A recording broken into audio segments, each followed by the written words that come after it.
पहर किस वक्त किसी घड़ी में आ सकता है, बल्कि हमें हर वक्त उसके लिए तैयार रहना चाहिए। उसकी दुल्हनें हर वक्त तैयार रहें, क्योंकि वो हमारा दुल्हा है और वो हमें लेने के लिए आ रहा है। जैसे आज उसकी महफिल में हम सजे हुए हैं, इसी तरह हम रूहानी तौर पर भी सजे रहें, संवरते रहें हर वक्त उसके लिए, कि वो कभी भी आए और हम भरे रहें, हमारी मशकें भरी रहें, ताकि जब वो आए और हमें ले जाए अपने साथ। आइए पुराने आयतनामा में से निकालिए आमोस नबी की किताब,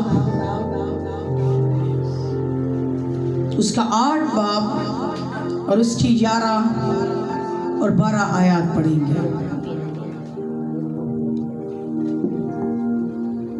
हम जानते हैं कि जब वो आएगा तो कलाम उठाया जाएगा। कौन कौन जानता है कि जब बाप आएगा तो कलाम उठाया जाएगा? आज वो सिखाने को है, आज वो अपने लोगों से बात करने को है, वो अपने लोगों को तालीम देने के लिए इस जगह पर मौजूद है। आज का टॉपिक के कलाम उठाया जाना है, उसके बारे में हम आमोस नबी की किताब उसका 8 बाब 11 और 12 आयत से उसकी नबूवत पर गौर करेंगे। कलाम मुकद्दस में यूरोप है, खुदावंद खुदा फरमाता है, देख वो दिन आते हैं कि मैं इस मुल्क में कहर ढालूंगा, ना पानी की प्यास ना रोटी का कदन, बल्कि खुदा का कलाम सुनेगा। तब लोग समुंदर से समुंदर तक और शुमार से मशरिक तक भटकते फिरेंगे और खुदा के कलाम की तलाश में इधर उधर दौड़ेंगे, लेकिन कहीं ना पाएंगे। खुदा के पाक कलाम पढ़े, सुने और समझे जाने पर खुदावंद की खास बरकत हो। क्या पढ़ा कि खुदा के कलाम की तलाश में हम इधर उधर भटकते फिरेंगे और ना पाएंगे। इस मौके पर खुदा खामोश हो गया और ये खामोशी होलनाक होगी, खतरनाक होगी, कि समझ से बाहर होगी कि ये खामोशी, ये सन्नाटा किस वजह से है, क्यों छा गया है। इस्राएल की तारीख में पहले भी इस तरह की खामोशी छा चुकी थी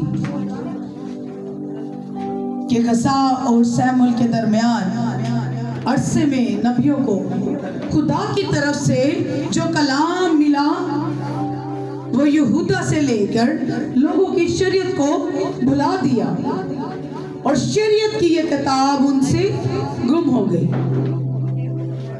जहां जहां जगह मिलती है जल्दी जल्दी से बैठते जाए।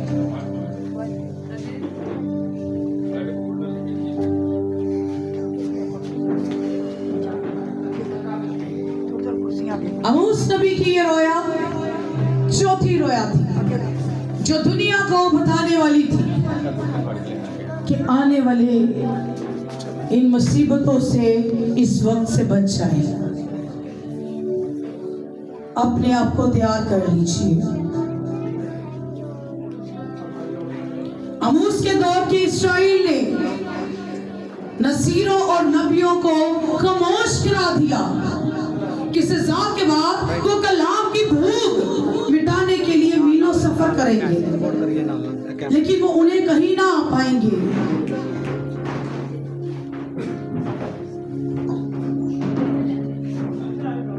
बस लोग या आलम का ख्याल है कि समुंदर से समुंदर तक के अल्फाज का मतलब है कि उसकी तलाश सिर्फ इस्राएल के मुल्क तक महदूद नहीं होगी, बल्कि वो असूर की सल्तनत तक जाएंगे जो बहरे रोम से फिरास तक फैली है।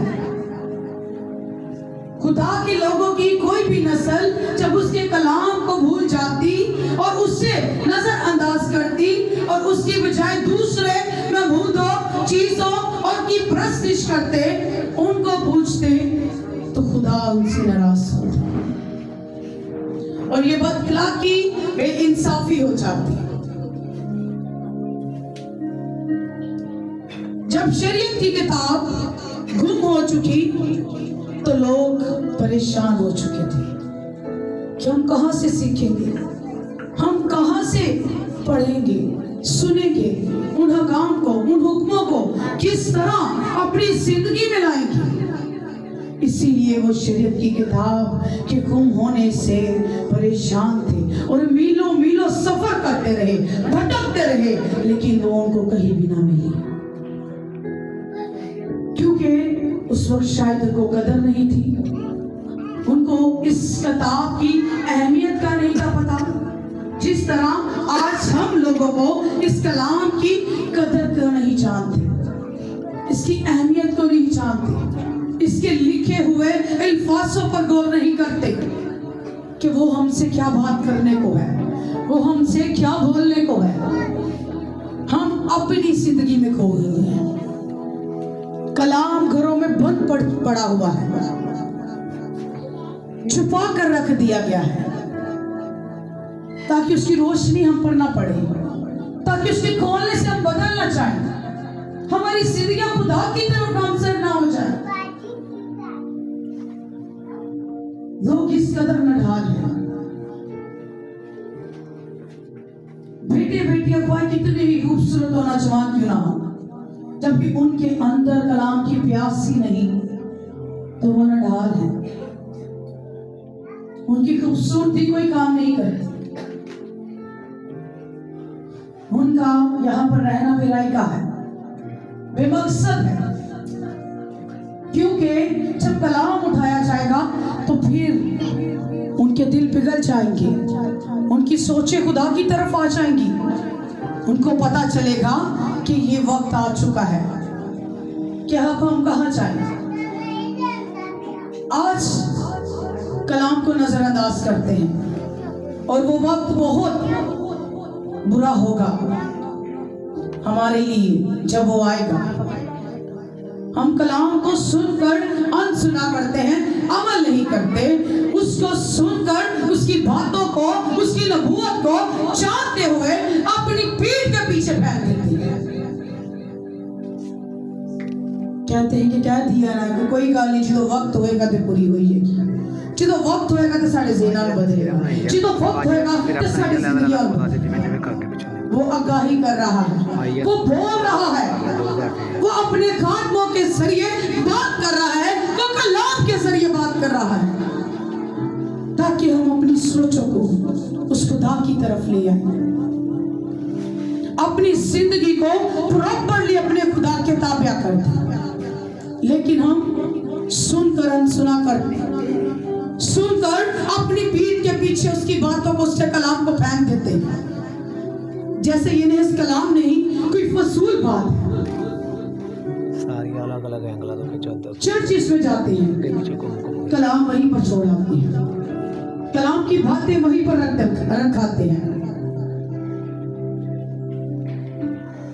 और एक वक्त जब वो आएगा तो हम सब तरसेंगे कि कोई तो हो जो हमें कलाम को सुना दे, कोई खादम मिल जाए, कोई खात्मा मिल जाए, ताकि हम उसकी आवाज सुन सके, उसके कौल को सुन सके। और आज जब वक्त है तो हम नहीं सुन रहे, आज चर्च खाली हो चुके हैं, लोग अपनी एटीट्यूड में हैं, लोग अपनी मसरूफियात में हैं, खातमीन खींचते हैं, खातमीन विजिट कर रहे हैं कि मेरी बहन, मेरे भाइयों आ जाओ, लेकिन कोई नहीं आता, क्योंकि हम खुदा के पास आना ही नहीं चाहते, खुदा से भाग रहे हैं। आप चर्चिस से नहीं, कलाम से नहीं, बल्कि खुदा से भाग रहे हैं, क्योंकि उसका कलाम कड़वा है। जब वो हमारी सच्चाइयों को जाहिर कर देता है, हमारे अंदर उस बुराई को बाहर लाता है ना, हम कहते बस से हमें खादम ने काट के रख दी है। इसको पहले ही हमसे पता था, ये जानता है हमारी मुश्किल को, ये जानता है हमारी जिंदगी को, इसीलिए इसने यूं ही बोल दिया। खादम से ज्यादा बेहतर आपको आपका बाप जानता है, आपको आपका आसमानी बाप जानता है कि आपकी सोचें, आपकी रविशें, आपके ख्यालात, आपके बदन किस कदर गुनाह में हैं, किस कदर बदी में धंसे हुए हैं। और वो अपने कदमों के वसीला से कलाम करता है और वो चाहता है कि इस कलाम को सुना जाए। ठीक है। और उस वक्त जब वो दिन आएगा तो हम सजा पाएंगे और फिर कलाम को ढूंढेंगे कि कलाम सुना दे, कलाम सुना दे।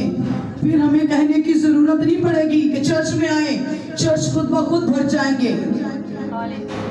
चर्च भर जाएंगे, चर्च में बैठने के लिए जगह नहीं होगी, क्योंकि फिर पता चल जाएगा कि हमारा बाप आ चुका है, अब हमारी अदालत का वक्त आने को है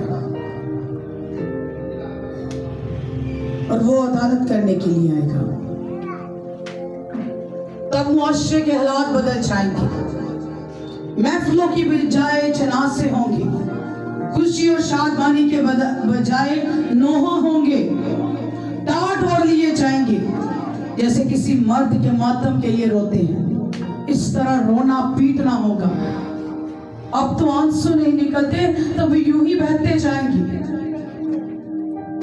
गम व कसरत होगा, सिल्लत होगी, लोग सर मंडवाने को जाएंगे, दुख मातम उनकी जिंदगी में शिद्दत से भर जाएगा, क्योंकि पहले तो ना वो चर्च जाते थे, ना इस कलाम से वाकिफ थे, ना कलाम को सुनने के लिए तैयार थे।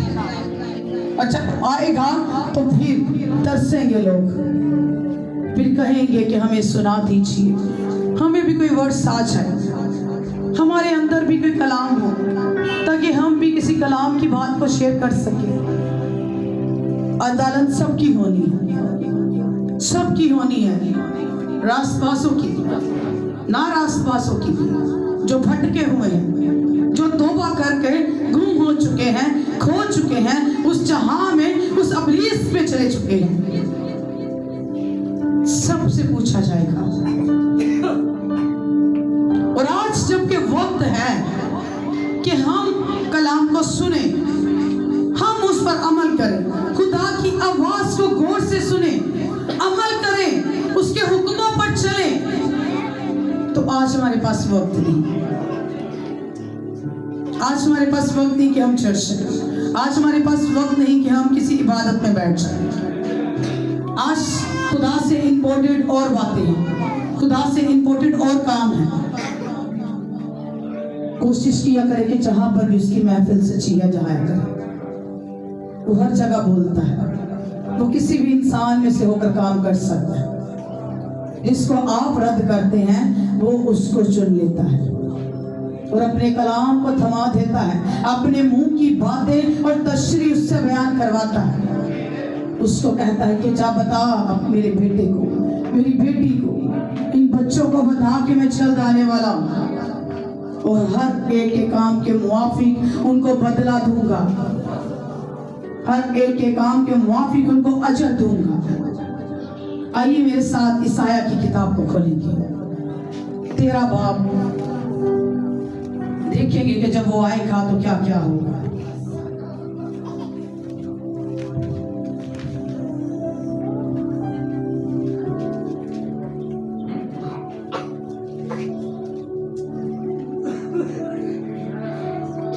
ईसाया की किताब उसका 13 बाब,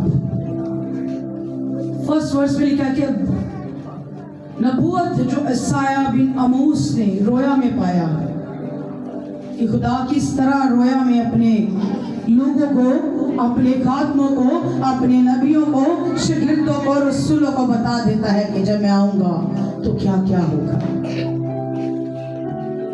वो बार बार मौके देता है कि आज तू सुधर जा, आज तू बदल जा, आज तू मेरे पास आ जा, आज मेरे कलाम को सुन ले, आज मेरी वर्शिप कर ले, आज शुक्रगुजारी ही कर ले, तू सारे दिन में एक दफा मेरी तरफ नजर तो कर ले। आज वो तरसता है अपने लोगों के लिए जिसको उसने बनाकर उनकी जिंदगियों में अपनी सांसों को फूंकर इस जगह पर भेजा हुआ है और वो इस जहां में आकर भूल चुके हैं। पढ़ेंगे 6 आयत से। अब तुम भला करो क्योंकि खुदावंद का दिन नजदीक है। वो कातरे मुद्दे की तरह से बड़ी हलाकत की मानिद आएगा। ये नबूवत 586 बाबल के हाथों यरूशलेम यरूशलेम की तैयारी और उनके लिए खुदा की अदालत के मुतालिक है, ताकि इस बात पर गौर करें कि उसको सिर्फ तहरीकी वाक़यात नहीं समझा जाए, क्योंकि उन कौमों के खिलाफ भी जो घमंड और गरूर को नजरअंदाज करते हैं। इतने साल पहले ये नबूवत हुई थी कि जब वो आएगा तो क्या क्या होगा। मैं बीच बीच में से पढ़ूंगी। 9वीं आयत, देखो खुदा का वो दिन आता है, वो गज़ब में और कहरे शिद्दत में सख्त दरेशत है, ताकि मुल्क को वीरान करे और गुनाहगारों को उन पर से नेस्तो नबूद कर दे, क्योंकि आसमान के तारे और कवाकब बेनूर हो जाएंगे, सूरज तलू होते होते तहरीक हो जाएगा और चांदी अपनी रोशनी ना देखेगी। और मैं जहां को उसकी बुराई के सबब से और शरीरों को उसकी बदकारी की सजा दूंगा, और मैं मगरूरों को निस्तो नबूद करूंगा और हैबतनाक लोगों को घमंड परस्त कर दूंगा। मैं आदमी को खास सोने से बल्कि इंसान को फरके कुंदन से भी कम याब बनाऊंगा। इसलिए मैं आसमानों को संजलाऊंगा और रब्बुल अफवाज के गज़ब से और उसके कहरे शिद्दत के जोर जमीन अपनी जगह से झटक जाएगी। और यूं होगा कि वो खोखड़े होंगे और आहो लावारस भीड़ों की मानिद होंगे, और उनमें से हर एक अपने लोगों की तरफ तवज्जो होंगे और हर एक अपने वतन को भागेंगे। यहाँ पर वो वासिया कह रहा है कि वो खुदावन का दिन नजदीक है कि जब वो बड़ी हलाकत की मानिद आएगा। उसने कहा कि वो इस तरह कहर और गज़ब में आएगा, वो गुरूरों घमंडों को नेस्तो नबूद कर देगा। वो घमंडी से जो खुदा के असूल नजरअंदाज करते हैं, वो घमंडी लोग जो खुदा को नजरअंदाज करते हैं, जो उसकी कॉल पर ठहरते नहीं, जो उसको जानते नहीं, जो अपने में बने फिरते हैं, वो उनको नेस्तो नबूद कर देगा। ये वो दिन है जिसमें खुदा अपनी अहमियत मनोरे करेगा और गुनाह की अदालत करेगा, और हर उस वक्त या उस दौर की तरफ इशारा करता है जिसमें खुदा किसी कौम की अदालत करे और उसे सजा देगा। मुकाशफा की किताब में मुसन्नफ आखिरी अदालत की तरफ इशारा किया है कि जब बदी की तमाम कौमों का तख्त उल्टा दिया जाएगा, वो हालत इस कदर होलनाक हो जाएगी। ईसाया उन्हें दुख के साथ कह रहा है कि वो हलाकत का सामना करेंगे।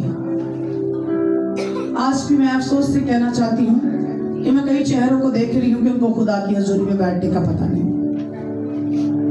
सॉरी टू से मुझे कहना पड़ रहा है, अभी भी हमारे अंदर वो खौफ नहीं है कि हमने खुदा की हजूरी में आकर डरते कांपते हुए बैठना। अपने मुंह को अभी से खाली कर दे, जो कुछ भी खा रहा है वो अभी से फारिग कर। आप उसके कलाम को सुन रहे हैं और वो इतना सख्त कलाम, फिर भी खौफ नहीं कि उसकी दहशत की तहरीकी आपको घेरे हुए है, कि वो आपको तहरीकियों से निकालने के लिए इस जगह पर मौजूद है और आप अभी भी अपने आप में हैं। यीशु ने ज़मीन की अदालत के लिए वापस आना है। जब वो खुदा अदालत करेगा तो निज़ाम और फितरत हिल जाएंगी, हिला कर रख देगा। खुदा की अदालत में ऐसे लोग हलाक हो जाएंगे जो खुदा ने उस तबाही की वजह से वासिया तौर पर बताई है, जहां को उसकी बुराई और बदकारी और घमंड की सजा मिलेगी। क्योंकि हम कहते हैं कि घमंडियों के पास वो नहीं आता, फिर भी हम घमंड करते हैं, फिर भी हम बदकारी में जाते हैं, जबकि वो बार बार बख्शता है, वो हमें निकालता है। हम फिर उस बदी की तरफ धंसते जाते हैं, उस बदी की तरफ घुसते जाते हैं कि शायद उसमें ही सारा मजा है जिंदगी का। खुदा के साथ उस पुरसकून जिंदगी को जीना ही नहीं चाहते। आसमान और जमीन का सिलसिला गुनाह और गुरूर के लिए खुदा की नफरत को शिद्दत से जाहिर करता है। गुनाह और गुरूर को जब ज़लज़ले आते हैं तो कई जिंदगी जहां पर बड़ा गुनाह है, बड़ा गुरूर है, वहां पर वो धरती हिल जाती है, खुल जाती है।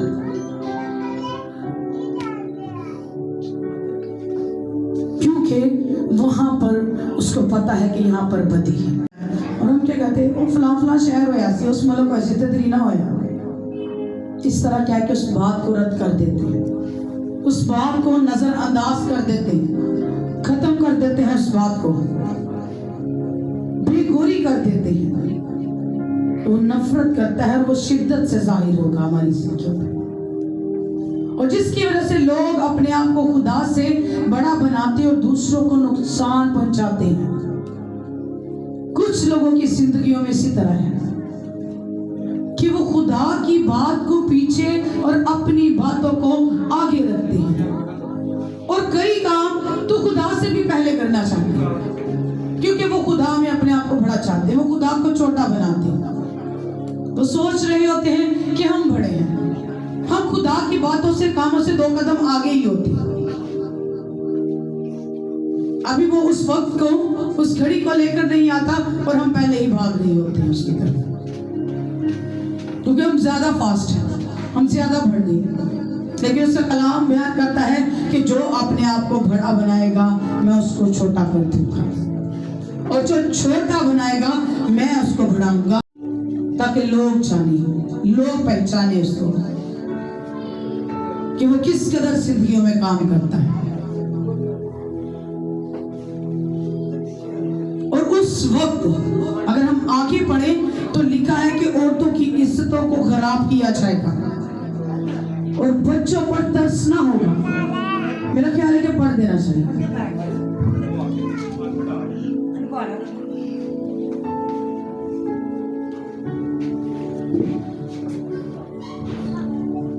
उसकी नेक्स्ट वर्स हम पढ़ेंगे, लिखा है एक जो मिल जाएगा छीना जाएगा और हर एक जो पकड़ा जाएगा तलवार से कत्ल किया जाएगा, और उनके बाल बच्चे उनकी आंखों के सामने पार पार होंगे और उनके घर लूटे जाएंगे और उनकी औरतों की बेहुरमती होगी। कि आखिरी वक्त में आज हम बीवियों की हिफाजतों के लिए भाग रहे हैं, घरों के लिए हिफाजतों के लिए भाग रहे हैं। आज हम बच्चों के लिए गुनाह में जा रहे हैं, वो काम करते हैं जो खुदा को पसंद नहीं, ताकि हमारा बच्चा अच्छा पहन ले, अच्छा खा ले, अच्छा पी ले। लेकिन ये नहीं सोच रहे कि हम किस कदर जिंदगी को गुनाह की तरफ लेते जा रहे हैं। लेकिन उस आखिरी वक्त में बच्चों पर तरस नहीं किया जाएगा, क्योंकि हर रोजा बदन ने अपना अपना हिसाब देना। कोई बाप वहां पर बच्चों के लिए तरस नहीं होगा कि मेरे बच्चे के लिए मुझ पर रहम किया जाए, या मेरी बेटी के लिए, मेरी बीवी के लिए इनको माफ कर दिया जाए। मेरा आसपास था, मैं दुआ करता था, मैं खिदमत में भरा था, वहां पर इस तरह नहीं होगा। इस दौर में तो हम एक दूसरे से चिड़चिड़ाते हैं, लड़ते हैं, बोलते हैं और एक दूसरे के बगैर आगे नहीं बढ़ते, लेकिन वहां पर इस तरह का कुछ नहीं। अदालत के वक्त इस तरह का कुछ नहीं होगा, लेकिन जब वो आएगा तो वह तब किसी चीज पर तरस नहीं होगा। फिर इतनी तहरीकी छा जाएगी, सूरज तलू हो जाएगा, कोई रोशनी नहीं होगी और हम लोग उस अंधेरे में डूब रहे होंगे, भाग रहे होंगे, हमें अपनी नजर नहीं आ रही होंगी। बस हर इंसान अपनी भाग दौड़ में रहेगा। वो सोच रहा होगा कि आज वो वक्त आ जाए कि मैं बच जाऊं। वहां पर शोहर ने बीवियों की और बीवियों ने शोहरों की परवाह नहीं करनी, सिर्फ हर जाने, हर रूह ने अपने आप को बचाना है कि हम बच जाएं, हम आज बच जाएं, हम खुदा की अदालत में अपने आप को पेश करें, किसी और को नहीं। और जब जमीन पर रहते हैं तो जमीन पर हम सुनते ही नहीं रहे कि उसने हमारे लिए क्या क्या कहा है, उसने कौन से हुक्म दिए हैं। उसने किस किस को किस किस मकसद के लिए चुना है, क्या खिदमत है, हम भूल चुके हैं सब कुछ। और जब अदालत के लिए वो आएगा तो फिर हम देखेंगे कि हम किस तरह अपने बच्चों को बचाते हैं, किस तरह हम अपनी बीवियों को बचाते हैं, बीवियां शोहरों को बचाते हैं। आज तो हम एक दूसरे के लिए चढ़ जाना छोड़ देते हैं। शोहर ने किया तो मैं भी नहीं की, बच्चे नहीं ठीक तो मैं नहीं जा सकती। हर एक काम का रीजन हमारे पास ऑलरेडी तैयार रहता है। हमने बच्चों के लिए खाना बनाना है, हमने बच्चों के लिए ये करना है, वो करना है, लेकिन जब खुदावंद यीशु आएगा उसने कोई ऐसी बातें एक्सक्यूज नहीं सुनी। उसने पूछ रहे हैं कि मैं बार बार तुम लोगों को बताता रहा, तुम लोगों से कहता रहा, कहाँ है मेरी बातें?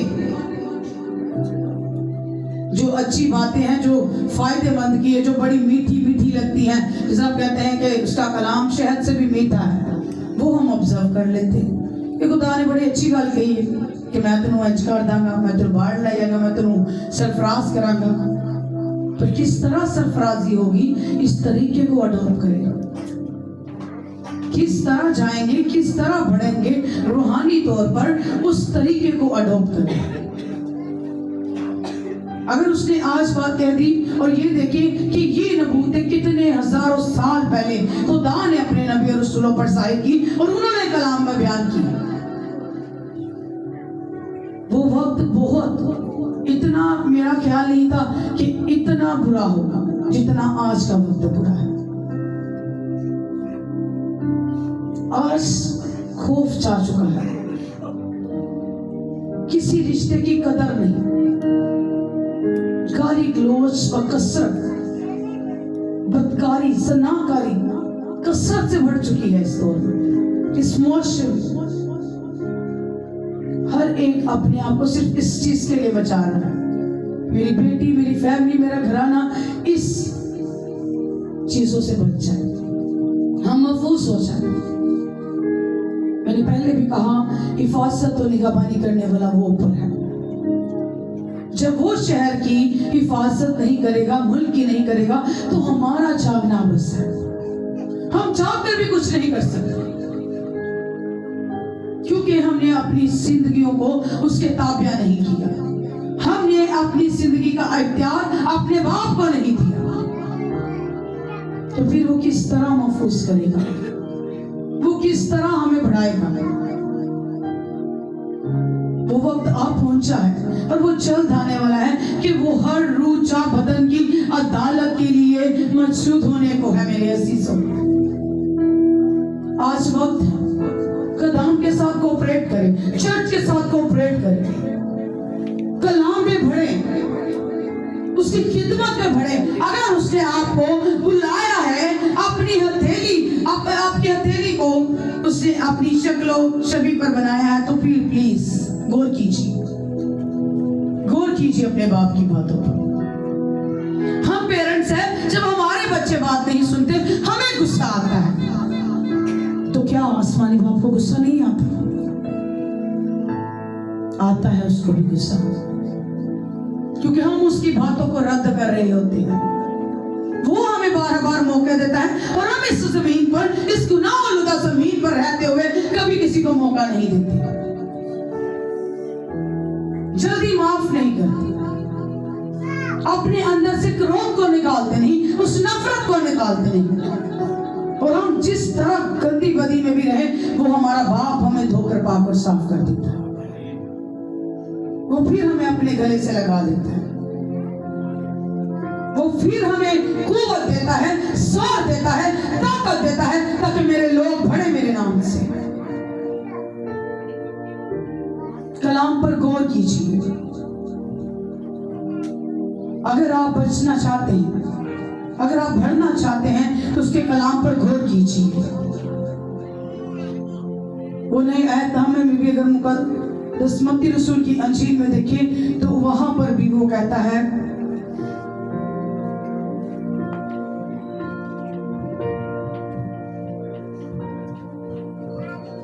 फौरन उन दिनों की मुसीबतों के बाद सूरज तरीक हो जाएगा, चांद अपनी रोशनी न देगा। जो उस किताब में उसने बोला है, वो ही इसी किताब में बोल रहा है। आसमान से गिरेगी और आसमानों की कुव्वतें हलाकी जाएगी। और उस वक्त इब्ने आदम का निशान आसमान पर दिखाई देगा और उस वक्त जमीन की सब कुव्वतें छाती पीटेंगी और इब्ने आदम को बड़ी कुदरत और जलाल के साथ आसमान के बादलों पर आते देखेंगे। और वो नरसिंगे की बड़ी आवाज के साथ अपने फरिश्तों को भेजेगा और उन बरगज़ीदों को चारों तरफ से आसमान के किनारे से उस किनारे तक जमा कर लेगा। आसमान के किनारे और समुंदर के किनारे, समुंदर से समुंदर तक फिरते रहेंगे, कलाम को ढूंढते रहेंगे, लेकिन कलाम जब खो जाएगा तो नहीं मिलेगा। तहरीकियां छा जाएंगी, रोशनी चली जाएगी, आसमानों की कुव्वतें हलाक होती जाएंगी जब हमारा बाप जो हो जलाल के साथ इस जमीन पर आएगा हमें लेने के लिए।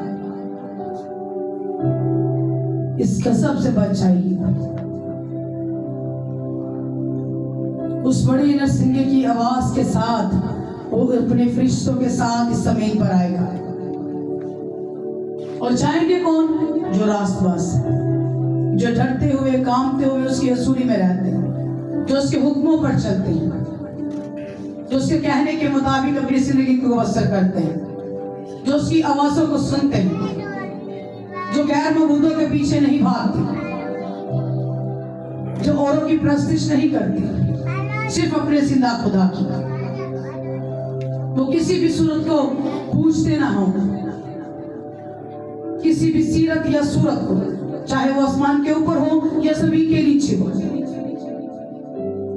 वो इतना हुक्म देता है, हम उसको सुनते भी हैं पर फिर भी निकाल देते हैं, फिर भी जाके सजदे कर रहे हैं,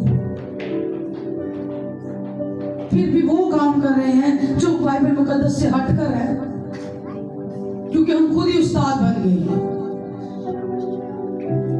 उसने कहा कि इसमें से एक नुक्ता भी अगर बढ़ाओगे तो सजा के लायक होगी, और हमने इतनी चीजें बढ़ाकर अपने तौर पर ही कर रहे हैं, तो फिर तो हम खुद ही समझ सकते हैं कि हम सजा के लायक हैं। हम उस अज़ियतों उन मुसीबतों में पड़ने के लिए खुद ही तैयार हो रहे हैं, ना कि उसकी बादशाही में जाने के लिए, बल्कि उस मुसीबतों को, उस दुख को, उस मातम को करने के लिए हम अभी से तैयार हैं कि हम सह लेंगे। हम इस चीज के लिए नहीं तैयार हो रहे कि जब वो हमारा बाप आएगा तो हम हवा में उड़कर जाएंगे, हम उसका इस्तकबाल करेंगे। क्योंकि जब यहाँ पर कलाम के लिए, इस्तकबाली के लिए बुलाया जाता है, ये कहा जाता तो हमारे हाथ यहीं पर रहते हैं, फुली तौर पर बुलंद होते ही नहीं। उसकी हसूरी में हम अपने आप को सरेंडर करते ही नहीं, हमारे हाथ नीचे रहते हैं, हमसे तालियां नहीं बजती, प्रस्तिश नहीं होती, आंखें बंद नहीं होती, फिर भी अपनी फिक्रों में रहते हैं। उसने कहा जब फिक्रों की कसरत बढ़ जाए तो मेरा कलाम तुझे शाद करेगा। लेकिन मुझे फिक्र है तुम्हारी, अपनी फिक्रें मुझे दे दो। फिर भी हम उस बोझ के नीचे हैं, उस बोझ को हम देना ही नहीं चाहते कि हम अपने बाप को वो बोझ दे दें। इधर से हम कह रहे होते हैं और उधर से वही टेंशन को लेकर चल रहे होते हैं, उस बीमारी से खुद फाइट कर रहे होते हैं, और इधर गा रहे होते हैं जंग जिन्ना दी लड़दा ही हो ते जंग उन्हें लड़न दे दो। फिर भी हम खुद ही लड़ते हैं।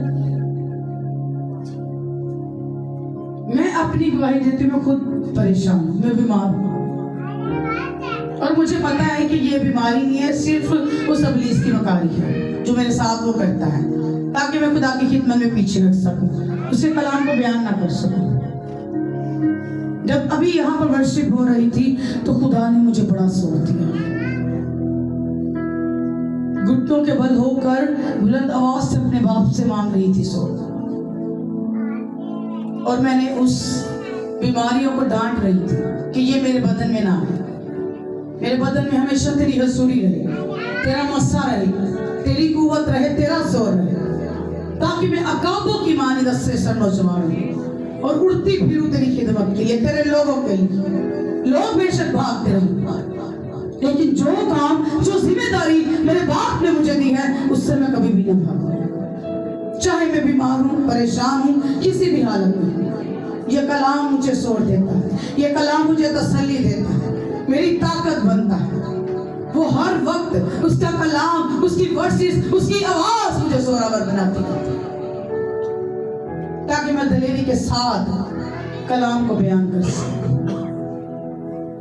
मेरे असीसों, अपने आप को तैयार कीजिए, सजा के लिए, मातम के लिए, रोने के लिए नहीं, आग में जलने के लिए नहीं, बल्कि हवा में उड़ने के लिए अपने आप को तैयार कीजिए और इस कलाम पर गौर कीजिए।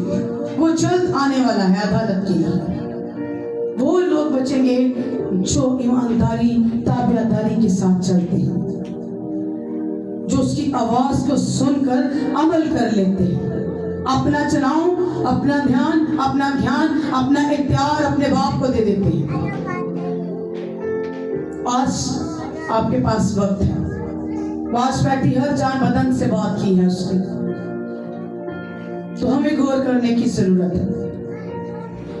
हमें उस गजब से बचने की जरूरत है, उस अजाब से, उस शिद्दत से,